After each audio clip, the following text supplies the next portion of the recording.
A note of warning. This podcast explores graphic and disturbing stories and includes strong language. It therefore may not be suitable for our young listeners or other folks who may find it disturbing. Hello and welcome to True Crime Daily, the podcast, bringing you this week's latest and high-profile and under-the-radar cases across the country for the week of May 24th, 2019. I'm Billy Jensen, and this is Owen Michael. Hello. This week, an Oregon mom and her 3-year-old son are missing. A South Carolina dad is on trial for killing his 5 kids and driving around with their bodies for 9 days. A Texas police chief is on trial for an upstate New York double murder plot. And a questionable sentencing recommendation for a Colorado man with a history of harassment and threats. But first, a 15-year-old girl missing in West Virginia has been found, and her mother's boyfriend is in custody. That's right, Billy. We've got the case of Riley Crossman out of West Virginia this week. Riley Crossman was 15 years old when she was reported missing by her mother on May 8th near Berkeley Springs, West Virginia. Riley's decomposing body was found near the edge of a cliff in Berkeley County last Thursday, May 16th, by forest rangers there. Hundreds of volunteers had been scouring the region for Riley during the week that she was missing. Andy McCauley, Jr., 41 years old, was arrested within hours and charged with first-degree murder. The Morgan County Sheriff said McCauley was considered a person of interest since the day that Riley was reported missing. He was Riley's mother's boyfriend. The Martinsburg Journal reports that cadaver dogs indicated a dead body had been in the bed of McCauley's truck. The Journal reports the dogs detected the odor underneath a utility toolbox in the truck bed. Yeah. So sheriff's officials said McCauley had multiple inconsistencies in his story about what he did on the day of May 8th. So during questioning, McCauley, who actually doesn't even have a driver's license, he originally says that he had left his construction site where he had been working. Then he tells investigators, so then they clear that up. So they say, you know what, we found out that you probably did leave. Then he's like, no, okay, yes, I did leave for less than an hour to buy drugs from a person who he said he didn't know. I hate that. So, and he couldn't get a hold to confirm his story. So once the alibi is broken, he says, no, I went to go buy drugs again, which we've seen this before, kind of admitting to a smaller crime. Sure. when you might be guilty of a bigger one. Listen, I'm telling you everything. I went and bought drugs, but I don't know who the guy is. He's a drug dealer in an alley. Yeah. I wouldn't even recognize him again. Yeah, it was dark. Yeah, and so you can't find him. An unidentified witness later told investigators that McCauley already had cocaine on him at the worksite that day, and he wouldn't have needed to travel to get more. He's already holding. He's holding. West Virginia State Police later located surveillance video that showed McCauley's truck leaving the job site at 9 a.m. on the 8th, traveling toward the residence where Riley Crossman and her mother live. A witness also reported seeing the truck at the residence that morning at 10 a.m. So this time, McCauley told police, yes, I was there for 15 to 30 minutes, and I was shooting up cocaine there. He had early told officers that he had been sniffing it. He said he went back to work the same route and was gone for a total of 2 hours, but video never shows him driving that same route. In fact, other video shows him near the location where Riley's body was found, where he explicitly said that he never was. And at the work site, further video surveillance shows McCauley returning at 1:41 p.m., meaning he was absent for 4 hours and 40 minutes. Poor story. Riley Crossman's body had drywall mud on her shoulder and her foot, which was consistent with the same drywall mud that was found in Andy McCauley's truck during the cadaver dog search. Drywall mud, of course, being sort of paste that you use on the spackle. Mm-hmm. Thank you. Results of an autopsy have not yet been released in this case. Investigators said they believe Riley Crossman had been killed before her body was disposed of. Her remains were already decomposed when she was found. She was initially identified by her clothing and dental spacers. Riley Crossman's mother and grandmother saw the girl the night before she disappeared on May 7th. The next day, her mother said she checked in on her, but assumed the girl had already gone to school that day. She grew worried when Riley did not return from school later that day and later received a text from the school stating that Riley was absent. That's when she reported Riley missing to police, called 911. McCauley already had a record. He already has a record of drug possession and conspiracy. He's currently held without bond. Authorities have not determined a motive for the crime as yet. So we're going to go to Oregon now. Carissa Fretwell and her 3-year-old son, William, were reported missing in Salem, Oregon by their family on May 13th. A friend of Carissa's, who regularly babysits for the 3-year-old boy, told the Salem Statesman Journal that she had last talked to the missing woman on May 11th, when Carissa was seeking help installing a security camera system at her home. This friend was supposed to watch William last Friday, May 17th, but has had no contact with Carissa Fretwell, who is 25, since the 11th. A neighbor told KOIN TV in Portland, Oregon, that police came to his apartment at about 4 a.m. on either Friday or Saturday night last weekend, seeking information about the missing mother. The neighbor said he and his wife had heard commotion at Carissa Fretwell's apartment about 2 months ago. Quote, "We heard a man and a woman arguing incredibly loud. The man was swearing a lot, and there was a kid crying in the background, and the woman was yelling at him to get out of her apartment." This neighbor said a woman claiming to be Carissa's sister also visited the neighbors, visited them within the last week, saying her sister was missing. She was she was pretty upset and really concerned, according to this neighbor. The neighbor told Coin TV his back door faces Carissa's back door, and then he had told the sister he could see that the TV had been on for at least a week in Carissa's apartment, tuned to the same channel. A Pontiac Grand Am registered to Carissa Fretwell is parked in front of the missing woman's apartment with a child seat in the back. There are reports that a Mercury Mountaineer SUV is parked in front of this Grand Am. There's a college financial aid application visible on the front seat that appears to be signed by Carissa. Carissa is currently a student at Western Oregon University, and she works as a security guard on the graveyard shift. Her friend, the babysitter, said Carissa is an amazing mom with a strong work ethic who would never miss work. So this is still an open case. You can follow this on truecrimedaily.com and also on our Facebook page, but it is still an open case. They're still looking for her. And we're going to move over to South Carolina now to an incredibly sad and wicked story. Timothy Ray Jones Jr., 37, is on trial in South Carolina. He's accused of killing his 5 children. The murders are alleged to have occurred in August of 2014. Jones had custody of his 5 children with his wife, Amber Kaiser, until the couple divorced. Amber Kaiser said she allowed Jones to have custody because he had a good-paying job as a computer engineer, and he also had a car. So she reportedly got a ride to a Chick-fil-A restaurant in Lexington, South Carolina, just outside of Columbia, every Saturday to have shared visitation with the kids. On September 6, 2014, no one else showed up that Saturday. Prosecutors allege that at least 9 days before that, Timothy Jones killed his kids in a rage. 6-year-old Nathan... I believe it's Nathan. All right, let's cut that out. 6-year-old Nathan had reportedly broken 4 electrical outlets in the home.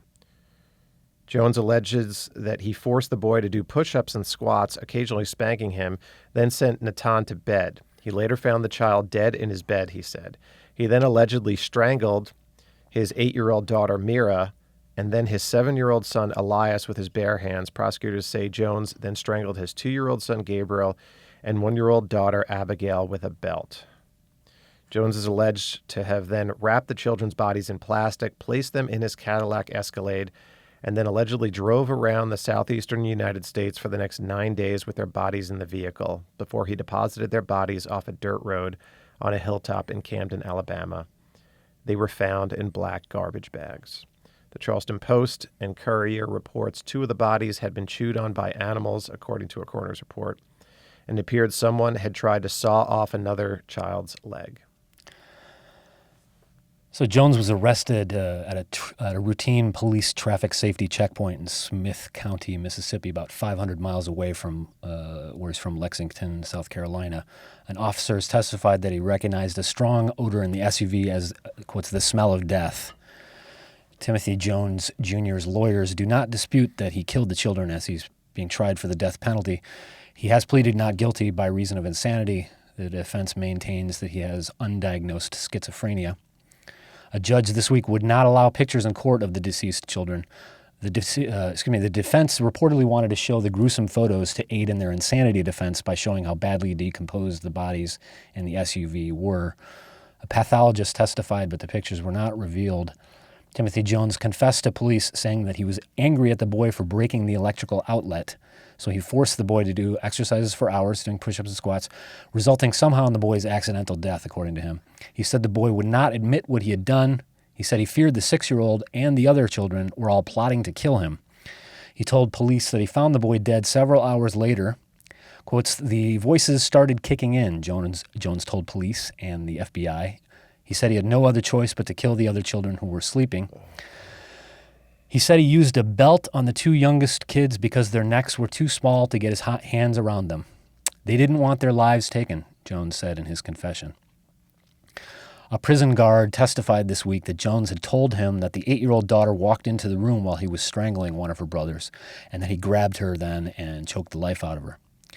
A Lexington County Sheriff's digital forensics expert testified that Timothy Jones had made numerous internet searches on topics such as facing legal problems, where do you run, and which countries don't have extradition treaties with the U.S., and searches for landfills and dumps, and had also searched various websites about schizophrenia, according to the Greenville News. If you're searching for websites about schizophrenia, you're setting up There's presence of everything mind right there. There's presence of mind right there, facing legal problems, and then you know what? I might as well do a search for schizophrenia to show that I have schizophrenia, and that's true. You're really leaving an obvious trail. Yes. Really good So breadcrumbs. Jones's ex-wife Amber said Jones became very religious and demanding of her after they married. Quote, "Women are to be seen and not heard. I was merely to take care of the children, to keep them out of his way," Kaiser testified this week. She said Jones appeared to begin having mental problems after their divorce. She said she talked to her ex-husband on the night of August 28th, 2014, during a regular phone call and heard her older son crying and upset in the backyard. Jones reportedly hung up on her, and no one answered as she repeatedly called back. That was the last contact she had before Jones allegedly killed the kids and went on the run. Jesus. Amber Kaiser broke down in the stand Monday, and the trial was temporarily halted. Amber testified she was never informed when a school nurse reported an injury, bruises on 6-year-old Natan's neck and forearms, to South Carolina Social Services 3 months before the murders, while the kids were living with their father. She has filed a civil lawsuit against the agency, which had reportedly investigated the family 3 times for neglect and abuse before the kids were killed. Again, we've seen this before. This is a running theme. Child Protective Services, it's one of the toughest jobs in the world. But at the end of the day, it's child protective, and you need to do that. And you need to reach out to the other, They're overwhelmed, the other family but, too. You hear all these horror stories, and the alternative is awful. The two had initially met while working together at a children's restaurant/theme park in Illinois. Counterintuitive there. This next case is out of New York State and Texas. The former police chief of a Texas town is on trial this week for the murder of 2 New York State residents. Joshua Niles is 28 and Amber Washburn is 24. They were shot dead in their driveway in Sodus, New York, a small town in upstate New York about 30 miles east of Rochester in October of last year. Timothy Dean, 34, is charged with first and second-degree murder and conspiracy in the case. Timothy Dean was the chief of police in Sunray, Texas, a tiny town north of Amarillo in between Oklahoma and New Mexico. He's pleaded not guilty in this case. Dean is married to Charlene Childers. Charlene Childers has 2 children with the murdered man, Joshua Niles. Niles had recently won temporary custody in early 2018 of his 2 children with Childers, a 9-year-old daughter and a 7-year-old son, from when they were in a relationship together years ago. A court hearing for permanent custody was scheduled for December 2018, but Josh Niles was already dead by then.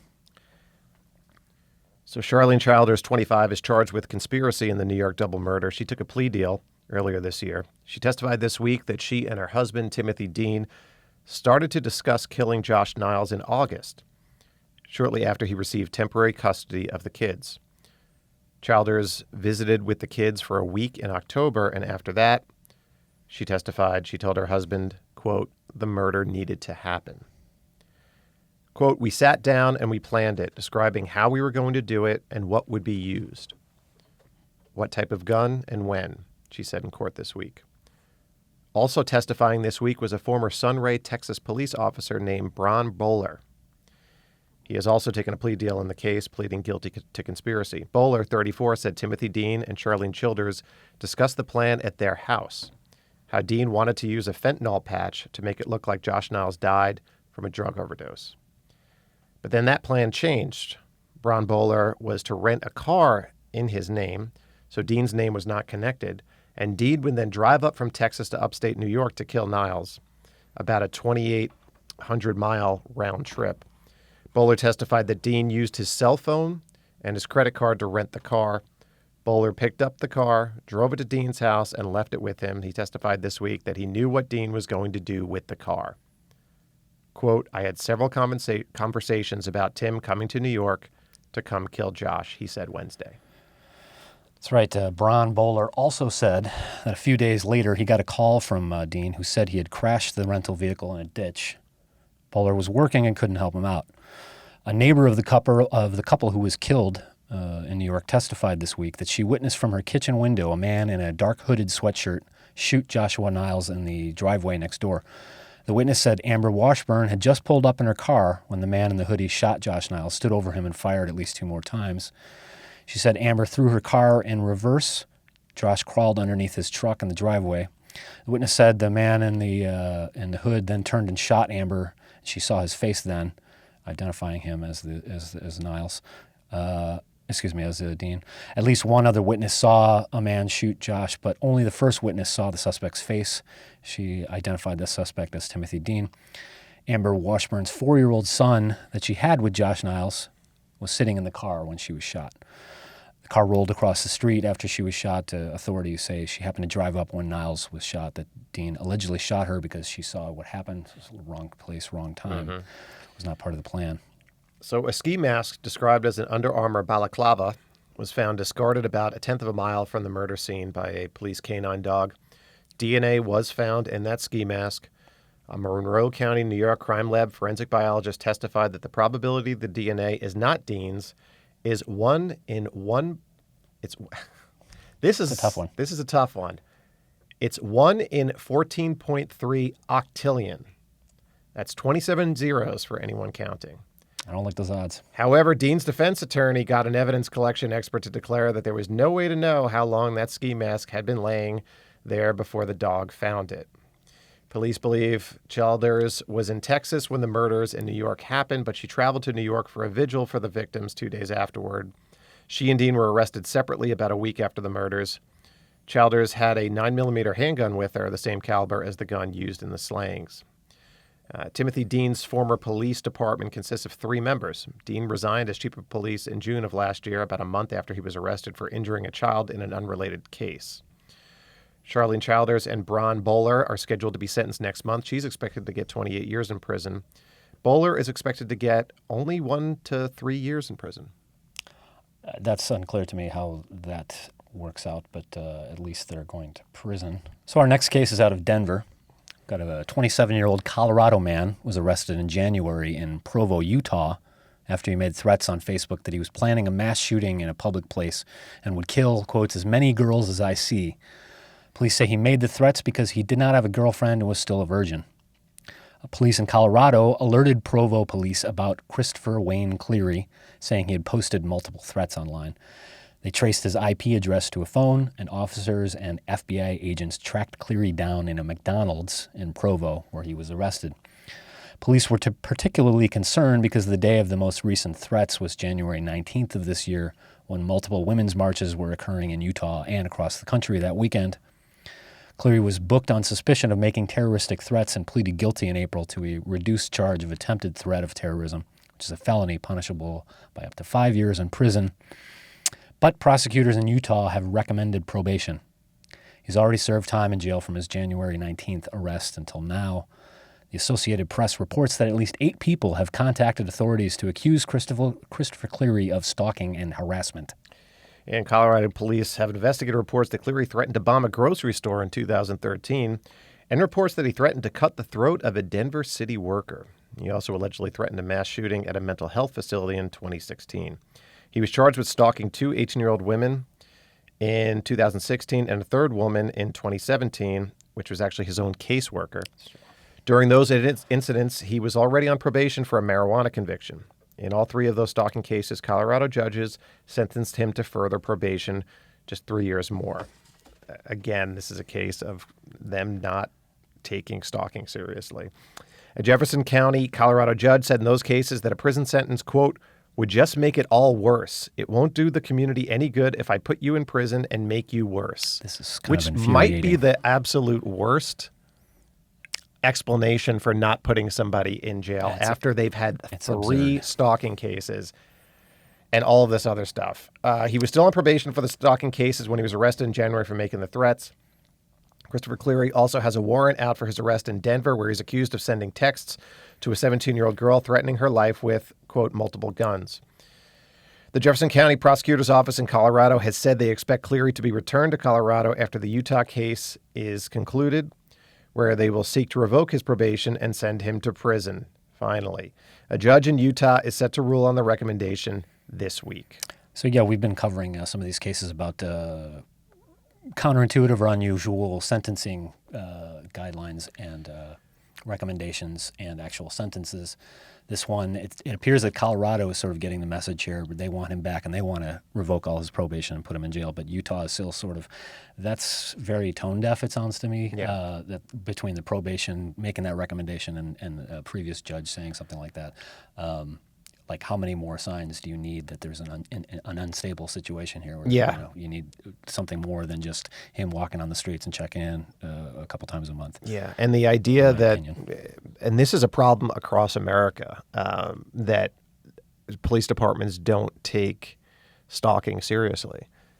We've had, we've done a story on Lenora Claire, who was stalked and was sent horrific messages. Mm-hmm. When she went to the police department actually told her, maybe you shouldn't dress so provocatively and to get off the internet. And that was big city. That's a big city. That was in Los Angeles. That's not even in smaller departments. Yeah. So if a big city doesn't understand how to handle it, what are these small departments going to do? But it is, we've heard tons and tons of cases of this happening to people.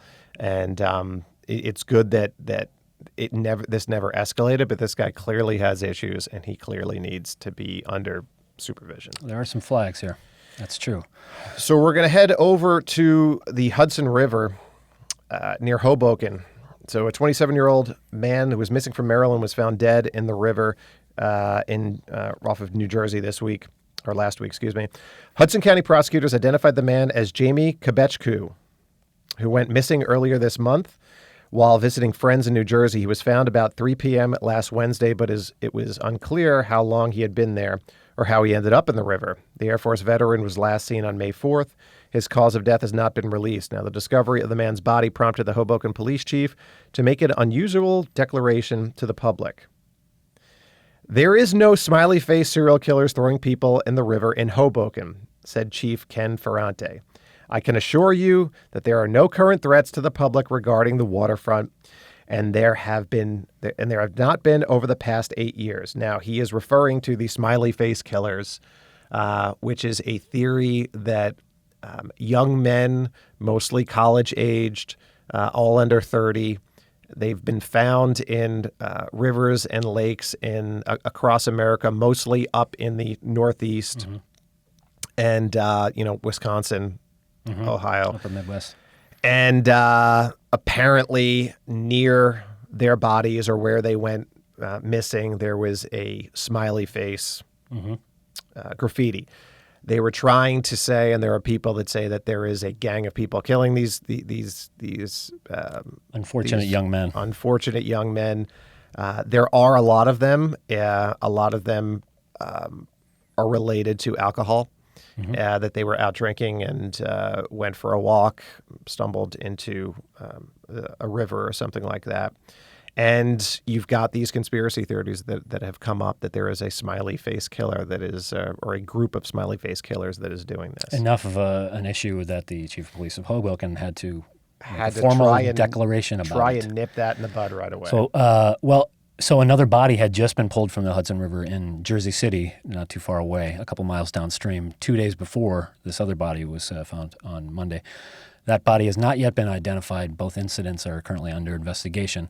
The Hoboken Patch reports that, to give a little more detail of what you're talking about, over the past 8 years, about 15 to 20 bodies have been found in the Hudson River alone in the general Hoboken, New Jersey area. Not one of them has been determined to be a homicide. Hoboken Police Chief Ferrante says the conspiracy theory began when a man told police 3 men, whether this began then or not, or whether this really threw the fuel on the fire, but a man told police 3 men in black attacked him and threw him into the river during a March bar crawl years ago in 2016, I believe. Hours after that story was told, police found that it was a false report. The man's friends told police he had gotten into a fight with his girlfriend shortly before he ended up in the river during this bar crawl. That information did not really make it public, though. That incident, 2014, combined with a series of bodies found in the river next to one of the busiest metropolitan areas on the planet, evolved into an urban myth of Smiley Face Killers prowling the area. Police chief said that all the deaths have resulted from voluntary actions like going swimming, taking a dare, drugs and intoxication, of course, suicides. Yes, you got bridges over there, and it's not that difficult to get in, especially if you're drinking. But a Facebook group popped up in early 2016 after a Hoboken man named Matthew Genovese was found dead in the river, tying that death to the ongoing conspiracy theory that the smiley face graffiti was sometimes found near scenes where college-age men from the Midwest and the Northeast were found dead. And again, if you've ever seen these smiley faces, some of them don't even really look like smiley. It's not like they're perfectly drawn smiley faces. They're not consistent either. It's not very consistent at all. New Jersey Online ran a story about a Minneapolis nonprofit group called the Center for Homicide Research, who debunked the urban legend in a paper called, quote, Drowning the Smiley Face Murder Theory in 2010. They noted problems in the timelines of these supposed related incidents, that none of the smiley faces match each other, that graffiti can be found virtually everywhere, which is true, especially, along bridges and along waterways. Mm-hmm. Homicidal drowning is extremely rare and doesn't fit a serial killer motive. And they had 14 other reasons. Quote, the process by which intoxicated men accidentally fall into the river is already known and well documented. Dryly put. So New Jersey residents should not be alarmed about the resurgence of a dormant serial killer or some copycat. If you're out drinking, stay away from the river. There's a case, we have this over in America. In Manchester, England, they have what's called the Canal Pusher. And they, same thing, young men have been found in the canals. Manchester is riddled with all of these canals. And they're found dead after a night of drinking. And they tried to come up with a theory there that there was somebody that was going along and pushing these young men into the canals. Whenever there's an accident, people try to look towards some sort of conspiracy to try to make sense of it. It makes more sense that there's a boogeyman doing this than simply somebody had too much to drink and then fell into a river in people's psyche. Sure. So, and plus, you don't want your loved one or whatever else, you don't want it to be their fault. Exactly. So yeah. So we've got an interesting. So we get comments. Let's talk about the comments that we get. We get comments. There is a comment that was posted yesterday. A bunch of comments were posted yesterday on a story about a federal prisoner believed to have spent the longest time in solitary confinement has just passed away. Authorities deemed him it's almost he actually wrote in a letter, it's almost more humane to kill someone immediately than it is to intentionally bury a man alive, he wrote to a friend in 2008. Authorities had deemed him a hazard and transferred him to a federal prison in Atlanta, where he was confined in a 6 by 7 foot cell. Bright lights in the cell were never turned off, and he was monitored continuously by surveillance cameras. Before moving to the Supermax prison in Colorado, he also spent time at Leavenworth in Kansas. Now, this gentleman went to jail for robbery, but then he committed some murders inside the jail. So these are the comments that we got, and it was interesting because and this is actually going viral on our Facebook page right now. Danielle T said he went to jail for robbery and committed the murders while in jail, meaning he probably had to kill or be killed. SMH, shaking my head. Robin C said, couldn't happen to a better guy. I think they should give you electric shocks every day. Have a nice life. Holly K said, goes to prison on a robbery charge, murders in prison, 35 years in solitary confinement and dies. Prisons need major reform. Treat these people like junkyard dogs, and that's what you get. If things were safer for everyone in prison, there wouldn't have been 4 murders in this case alone. Somebody then posted a photo of probably a GIF of Mr. Krabs from SpongeBob SquarePants fame, with a tiny, I can show it to you right here. Oh, the world's smallest violin. The world's smallest violin. There's not a lot of sympathy in the United States for incarcerated individuals. No. The whole thing about rehabilitation has sort of gone by the wayside. Most people think, you deserve what you get in there. And Exactly. But, there's humanity there. Williams M. said this is inhumane, but then somebody wrote it and said, Tamiel wrote, he's free now in hell. Another more Hopies in hell now. Trek B said, go get a full tank of gas and drive around until you find out where I give an F. I don't think he's being serious about that. No. I don't think he does give an F. But we do need criminal justice reform. 35. But you know what? So that does for me that seems like cruel and unusual. Indeed. 6x7. So think about a 6x7 cell with the lights on all the time. All the for time 35 for years. 30 years. That will. And depending on the facility, you don't get a lot to do in there. Mm-hmm. In fact, most of those places, you're lucky if you get a book or something along those lines. You can always ask for a Bible. Apparently, they're always supposed to be able to give you a Bible, but they can always come up with a reason to not Sure. to. But 35 years is a long time to read the Bible. But it is. helps, But it's a big book. It's a big book. A lot of All right. stories. So check out our content on YouTube and Facebook and truecrimedaily.com. And don't forget to download our weekly podcast on Stitcher, on iTunes, on Spotify, on Google Play. And also, if you have comments or questions about the show, call us up and leave a message at 888-548-9758. We'd love to hear from you in your own voice. Be advised your recording may be aired in any of our future podcasts because that's the whole idea. So until next week, this is True Crime Daily, the podcast, reminding you, Don't do crimes.